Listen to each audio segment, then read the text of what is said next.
Episode 269, the Alex Stumpf Show. We're going to talk all things Buccos. You're listening to the Bucco Bantr podcast, brought to you by the Just Baseball Media Network. Cue the music. Rockin' 101, she compliment my taste. Whiskey in my lemonade, cause I like the way it tastes. Best seats at the Pirates game, they let me run the base. Yeah, my time is like my money, cause I can't afford to waste. Wifey is a lawyer, take my date to my dates. Order steak by the plates, and in case after case, run my race at my pace, clear the grass of the snake. Welcome back to the Alex Stumpf Show, brought to you by Bucco Bantr. And Alex returns to ruin all your hopes and dreams. Alex, how are you, man? Oh, I feel great because I'm nourished by tears that, come from me just ruining hopes and dreams. Dude. Yes. Go. Yes.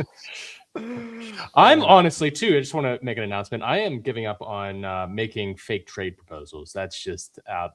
I'm not doing that anymore. People don't like trade proposals. And, I'm not going to go down that lane anymore, except for right now. Alec Boehm. Oh, no, I'm kidding. Go ahead. Have you considered trading all the bad players for good players? That's what I'm saying. Mm-hmm. If we just pick up our problem and then move it over here, we'll just have a new problem. Yeah. Simple as that. Love it. Hey, it's the offseason. This is the time of the year. Yeah, you're supposed to talk about nonsense half the time. You're supposed to dream big, right? And if I want Shohei Ohtani, I'll get Shohei Ohtani. I mean, and Mitch Keller. They need reliable starting pitching. My mommy told me to always have an imagination, so right. I don't know. It's like, good stuff. Anyways, Alex, how are you? I'm doing well. How about you guys? How's Mama Moore doing? She's great. She's good. She loves Alex Stumpf. She loves the Stumpf Show. So good stuff. As all the moms do. But anyways, let's talk about the third base market before we continue to riff anymore. Alex, we just heard today that the Red Sox signed Ranger Suarez to a 5-year, $130 million deal. Now, he can't play third base, but he can throw a mean fastball from the left side. And there was rumors that they were in on Bo Bichette. I would think, just given the recent like trends of the Boston Red Sox, that probably takes them out of the Bo Bichette market. I could be wrong, but does that put them into the Suarez market? Are they now a competitor for Suarez at third base? The Red Sox, maybe. I don't know. Keep it a Pirates-centric thing. I don't think the Pirates are much of a contender for Suarez. There's your clip it. There's your quote card right off the bat. There we go. Well, let's talk about it because there's obviously a lot of teams that need left side of the infield help, and Suarez is one of the top names, and Pirates fans are very fixated on that, rightfully so. I mean, it's one of the best power bats on the market. Why do you think the Pirates have veered away? Have they always been interested? Are they kind of hanging around, as people like to say? What's going on in the front office right now? I mean, they checked in on him, this offseason. There is, I guess, for lack of a better way of saying it, a level of interest in him, but I just don't know how it's going to work. Like, the money that he is going to need to be signed, I just don't see the Pirates having it without making other moves to facilitate it. So I don't see them dumping Mitch Keller for, pennies on the dollar to sign Suarez, that type of deal. So yeah, they have been in contact with him. To borrow a phrase from former Steelers coach Mike Tomlin, never say never, but never. I would look elsewhere for the third base answer. That is a strong statement. Wow. Okay, too soon, Alex. Too soon. But talking about Mitch Keller real quick, because that's like the only contract, well, unless we're talking about like Brian Reynolds, that you could get off the books that would make a big difference in payroll, and then they could go sign a $20 million contract. The Cubs just recently traded for Edward Cabrera, who I like a lot, but he hasn't thrown over 100 innings in a season. He's nasty. It makes you think what the return for Keller would be, because we've heard it all over the place. I know you have, especially, that some teams are really interested. I've heard some teams really aren't. Do you think that does that make you wonder at all what he could have brought back to the Pirates, that trade there? I mean, Owen Casey is a big piece. Scott, you made it like 2 minutes before you started making fake trade proposals again. Come on. Oh, no. Yeah, I mean, at the start of the offseason, it was, trade him for a big bat. That was kind of the thing. But I don't think anyone was really that willing to trade the hitter equivalent of Mitch Keller, the type of guy who's going to give you 600 plate appearances with a slightly above average OPS plus, Sure. like that rough equivalent. So I don't know what they could have gotten back. No one of the teams I heard from, none of them were really that interested in, and I fully expect them to be in Pittsburgh, in Bradenton next month, to start the year. And I don't think that's a bad thing. I kind of want to just punch that point home. This is a guy who was an all-star at Pittsburgh. He is one of the most respected guys in the clubhouse. And also, he's one of the two pitchers you have on this roster right now that I think you could feel comfortable. Yeah, he's going to throw 160 innings this year. It's just him and Skeens. As high as we are on Bubba Chandler or Hunter Barco or Jared Jones or whoever, nobody else on this roster has thrown 140 innings besides Skeens and Keller. You need those type of guys just to fill it out. They have a lot of depth. They've got a lot of upside in that group. But you're going to be going to uncharted territory with a lot of these guys. How are their bodies going to handle whenever they hit 160 innings, whenever they have that 30th start? So you need those type of guys in this rotation too. The way I'm looking at it now, and I was a proponent at the beginning of the offseason or even at the trade deadline last year that they needed to trade Keller because I didn't think they would go out and make the necessary moves. And that might have been the only way that it was going to happen. But the way I'm looking at it now is this is like an ad in free agency. You kept a guy that's going to be your workhorse. He's going to give you those innings that you so desperately need. He's a leader. He's a veteran. He's important to that pitching staff. You were able to retain him and go make the necessary moves. So your team's all that much stronger. You're not looking for a one-year deal to fill in Mitch Keller's space or rely on a young arm that hasn't thrown 100+ innings ever in their career. So I don't really have a question there. I just think the way I'm looking at it now is they maintained one of the strongest starting pitching rotations in all of baseball and were able to go out and make the necessary moves. So that's a huge win. Yeah, and it's someone who signed to be here. This isn't against Gregory Soto or anyone who has signed a one-year deal over the last couple years in Pittsburgh. But if you sign a one-year deal, you're kind of viewed as a mercenary. You were viewed as a short-term option right here. You're here because maybe it's the best opportunity, maybe it's the most money, whatever the reason is. It doesn't give a lot of faith of I am going to be a Pittsburgh Pirate long-term. That's kind of why, Dale Hearn's signing, I think, is so significant. Someone who's, open, I spent all this time researching teams. I talked to Don Kelly, and then I'm I'll sign a multi-year commitment here. That I think is a needle mover. Mitch Keller, he signed his multi-year commitment here. You got to have people who want to be in Pittsburgh. Mitch Keller wants to be in Pittsburgh. Alex, I feel saw a few recent Ben quotes, and it really sounded like the left side of the infield is a priority. If not Gino, if you're a betting man, who is the signing to fill that void? It's a real good question. I mean, Moncada is someone that I have heard that they've been in contact with. I don't know if he's a top priority right now. You could explore the trade market a little bit. I don't know how an Alec Bohm really moves the needle on this team. I would really rather roll with Triolo and use that money elsewhere. Use it for the bullpen and the starting rotation instead of put $10 million into a third baseman who doesn't really have a really loud tool. He's not going to hit 30 homers, even at PNC Park. So I would rather invest elsewhere on the team and keep my prospects. Do you think there's hesitancy to do another trade for a guy that's in the last year of his deal like they did with Brandon Lau? I don't think so. I mean, if it's the right opportunity, if it's the right price, prospect-wise, money-wise, all those, good points. Triolo is an interesting case also. And I wrote a little bit about this on my last newsletter. He's someone who led the team in WAR for position players last year, and we have no idea what his position is going to be next year. Usually that guy is slotted somewhere in there, but I heard throughout the offseason, if he's the opening day third baseman, we feel okay with that. If he goes over the shortstop because Connor Griffin isn't ready, they feel okay with that.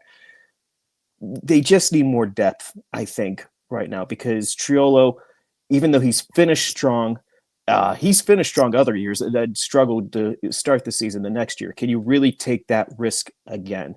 So if it's someone like Moncada, him and Triolo, both of them had 800 OPSs against, if it was a platoon. So it's like, okay, an 800 OPS third base platoon where one half of the equation is a Gold Glover. That's not bad at all, in my opinion. So like, I'm interested to see what they do with Triolo, if they would rather pivot to just shoring up the bullpen and the rotation, because I do think they are going to get a starting pitcher before this is all said and done. Sounds like you've been listening to Bucco Bantr, Alex. Maybe a little. Oh man, the Moncada train. I don't mind that move again, but if it's going to be something where they have to give up a ton of prospects, or I agree, Bohm's going to be perfectly average for you. Mm-hmm. Like it's not going to be anything that. I mean, I think he's going to be better than probably. The bat's probably a little bit better than Triolo. I'd say probably a lot bit better. I don't know. Yeah, he's going to hit like 280. That's fair. Like 280. Like it's. Yeah, he could be a better hitter, but like he's not as good a defender. He doesn't run the bases as well. Like Triolo does a lot of things well. It's just, can you not go 3 months with a 500 something OPS? Like that's the rain cloud hanging over. Yeah, the defense, at least. I mean, we saw for years, a third baseman is like, man, if he could only hit a little bit, he's bringing Gold Glove defense at third base. If that's what you revert back to, you can survive, especially with how well you shored up the right side of the infield this winter. Alex, build your perfect Pittsburgh Pirates third baseman using Pirates from present day and past. Let's build the tools here. Ooh, I love this. I'm gonna just use Pirates I've seen with my own eyes. Okay, right here. So with respect to Pie Trainer, give me Aramis Ramirez power. Okay. Give me Josh Harrison hit tool. Give me Cabrian's defense. That probably should have been the first tool off the bat. In all fairness, it was coming soon. It was Pedro's arm. Pedro's arm, yeah. Arm strength. We don't. Arm strength, and then we're going to go with Freddie Sanchez accuracy, I guess, just to hedge my bet a little bit. Oh, my God. Yeah. Okay, yeah. You got Aramis power, Jay Hay hit, key defense. You're taking... Pedro had an elite arm. He just had no idea where it was going. Okay. The arm strength of Pedro. Yeah, we're going to trust that Cabrian's defense is going to be enough to... You're missing one tool here. Is it speed? I'm missing speed, yeah. And I don't want to double dip on Jay Hay. Yeah. Here. Yeah, it's not allowed. We didn't tell you the rules beforehand, but I'm telling you now. Can't do it. Yeah, not allowed to do it. Who else played third base? Give me pre-Chris Coughlin Jung Ho for speed. Got it. Okay. All right. I'm gonna build the graphic of this player. It's gonna be awesome. I love it. This so is good. Actually Brandon Inge Erasure, if I'm being honest. Oh, I could have put a little Inge in there. Or Ty Wigington. Come on now. I'll put a little asterisk with a little Inge.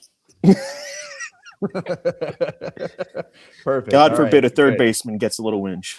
Yeah. There. Jeez. Full of quotes, say, man. Well, we were about to talk about starting pitching before we got sidetracked there. What are the names that you're hearing? Everyone assumes it's going to be a veteran lefty. What's going on that front? I mean, the safe money, just pure guess-wise, would be it's a veteran lefty. Not saying that it's going to be, but pretty much every free agent signing, with the exception of Vince Velasquez, has been a veteran lefty. And just check in on a couple veteran lefties that confirm they have had interest in. Tyler Anderson and Jose Quintana, two people that Pirate fans should be familiar with. Out of the two, I would much prefer Quintana, and that's just because I got to see him up close and personal in the clubhouse, and just the respect and what he brought to the team there. Tyler Anderson, it was the COVID year. There's only so much access that we had during that year. But Quintana, you got to see how young players really gravitated to him, how they followed his example. And yeah, you've got Keller and Skeen, so you don't necessarily need that. But you got to have a constant professional. You got to have someone who is going to make 20 something, 30 starts right there. And I think that's what you need more than anything. You just need that stable hand who could be in the rotation, who could help you out while Jared Jones is still building back from the arm surgery, and you don't have to put all the pressure on young pitchers in the rotation. Like, I don't think you need to swing for the fences here, but you just need a little more depth, a little more stability. What do you think the plan is, just spitballing here? If a Jared Jones comes back and everyone's healthy in the rotation, do they go 6-man rotation? Does someone get moved to and from the bullpen, like in a bulk roll, sort of like Braxton last year? It's hard to assume that Braxton, Bubba, and Jared are going to have a high innings total by the end of the season. Bucco too. Bucco. Yeah. And you could throw guys like Harrington. Maybe we'll see, a Kelly, Dotel come up. Carmen Baginski is stretching out to be a starting pitcher too, so there are options there. But yeah, I think a 6-man rotation, especially towards the later part of the year, would make sense, especially if it's someone like Kelly, who I could see being a swingman this year, or Baginski, who has been a swingman in the past, or Ashcraft, like you said, just to manage his innings. I think that is a definite possibility for the later part of the season. You can't approach that at the start of the year, though. Right. You have to try to maximize. You got to try to have these guys know what it's like to pitch on regular rest, at least for the first couple months. What's your opinion on the outfield right now? Because as it lies, you got Mangum, Cruz, Reynolds. People kind of forget about Justinson Garcia. Is he going to be a depth piece? Is he going to work his way into the lineup? Do you like the way it lies right now, just trotting those 3 guys out there? Or would you like to see them maybe add another depth piece when it comes to the outfield? I would like to see them be a little active, I guess, on NRIs whenever it comes to that. Like, just in general, I don't think they're going to have as many non-roster invites as years past, because they just added so many young players to the roster. There aren't so many spots that are kind of up for grabs. But if it is Mangum, O'Neill, Reynolds, I think that's fine. If Garcia really takes off, that's a great scenario. Pirates haven't given up on Jack Sawinski yet. And I was going to say. I know that's going to probably lead to some groans right there. And you don't want to hear about how he hit 26 home runs 2 years ago and all that. But they haven't given up on him yet. He has to earn his keep. I cannot stress that enough. This isn't a gimme. He has to earn it. But they would like only to take so a much look. space on a quote card. There's only so much space on a quote card. You understand that, right? I can't fit all of those words in there. All right, then put this on the quote card. They haven't given up on Sawinski yet. Okay. That enough? So like, That's it's perfect. Yeah. So it's, I don't expect him to be, an answer by any means, but you have to factor him into the calculus here. So I mean, he right now, if you look at roster resource, he's, I think, considered the 4th outfielder, but there's going to be a competition. I feel like if Justinson Garcia goes off in spring training, it's going to be hard to ignore that. And they've also signed, you talked about non-roster invites. Dominic Fletcher is not someone to like scoff at. He's had some success and has prospect pedigree and has played a 4th outfield role with the White Sox, and I think a little bit with the Diamondbacks. So there's options, but that would leave Sawinski without. He would have to be DFA'd, right? Because he's out of options. He's out of options. So if he doesn't make the team, he would have to be DFA'd. So that's an interesting battle to watch going into spring. But I guess, Alex, do you see a possibility where they could go sign a Willie Castro? Like you talked about adding another depth piece. He's the guy that can play all. Well, I don't technically could play all 3 outfield positions and play some infield. Like can play everywhere. He could be your super utility guy. Theoretically could. I think whenever it comes to the outfield, there'd be a little more concern with just the corners, because O'Neill is obviously in center. They have said that they feel comfortable with Garcia playing center. Mangum can play center. So they've got some options there. Not saying that, they're going to disqualify anyone because they play center field, but I think they have a little more flexibility that if someone is just a corner only outfielder, like DJ Stewart, for example, last year. Not saying they're connected to DJ Stewart, just using someone who was a non-roster invite recently. Oh my God. I forgot about prime DJ Stewart. That was a beautiful couple weeks. It was. That was. Yeah, they have that flexibility, I think, whenever it comes to the outfield. Okay. Sawinski could play a little bit of center field if he needed to. Yeah. Yeah, he has. I mean, he probably more at an average level, but like he's not a guy that I would be afraid to put out there. Alex, how about reliever? Is there any word about adding another reliever? I know they've got a lot of young guys, and I really like where the bullpen sits at its current state. I feel like you have multiple options to pitch in high leverage relief, but are they looking at maybe another righty, maybe a vet righty to add to the bunch? They are. I wish I had names. I don't really have any right now, but I would expect them to add to the bullpen group before, if not before they get to spring training, before things, really get going along. I look at this bullpen and I see the potential that they could be a strong unit. I also see some bust potential here. Like I like guys like Matson, but he's only had 1 year in the major leagues, and he's really a one-pitch pitcher, in my opinion. He's going to attack you with the fastball. If he loses a tick or two of that, what happens? So even though I have confidence in him, you can't go all in on a guy like that. You can't go all in on a guy like Gregory Soto, even though they signed him because he's been roughed up a little bit. I like Justin Lawrence, but he's had the injury factor, and in 24 he had a bad year. Dennis Santana is really the only guy in this bullpen that I feel fully confident in. Like there's no question about it. I think they're going to bolster the bullpen in some way just to add a little more depth, add another leverage type arm to the mix. I'm going to be that guy that holds those random signs in the street that say whatever, and I'm going to put Carmen Bodzinski needs to become a high leverage reliever. Just go walk around Pittsburgh with that. Yeah. So I think he would be great. If he decided to go that route. We should prop you up outside of PNC Park, Scott, with like a table, like the change my mind table, and we'll put that there and see trade proposals. Oh God! Well, they added a couple of arms. They added Chris Davinsky on a minor league deal, right? Yeah. Who has experience, right? He was on some of those good Astros teams, like 8 years ago. So he's been kind of a journeyman. I don't think you could count on those guys to be not high leverage arms. Right-handed arms that they've added for depth for the bullpen.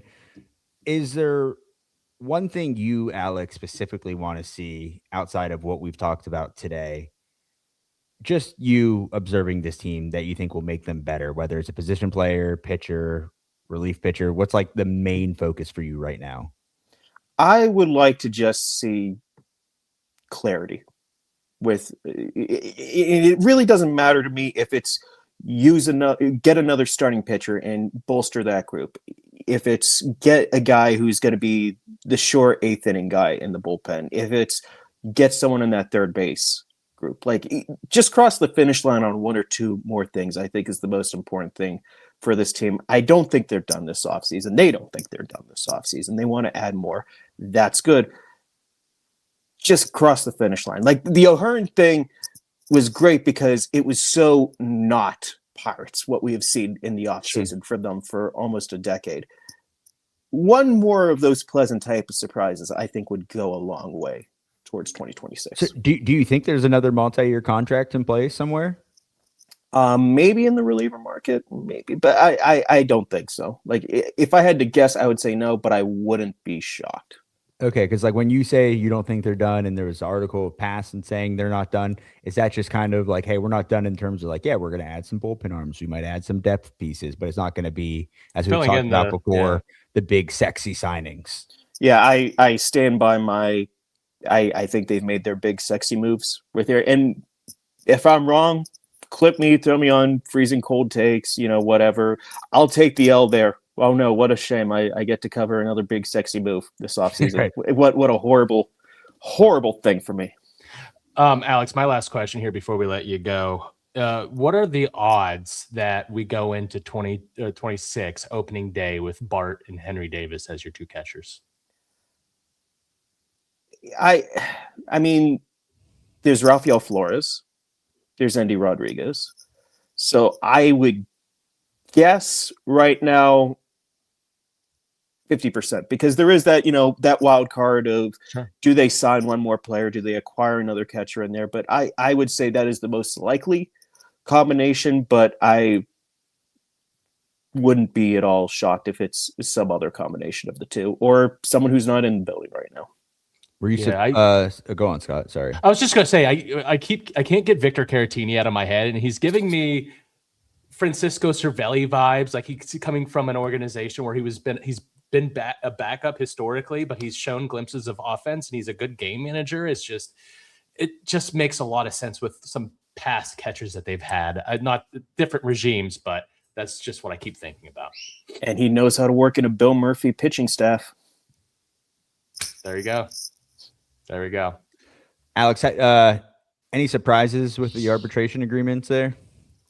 No, not really. I expected them to get it done.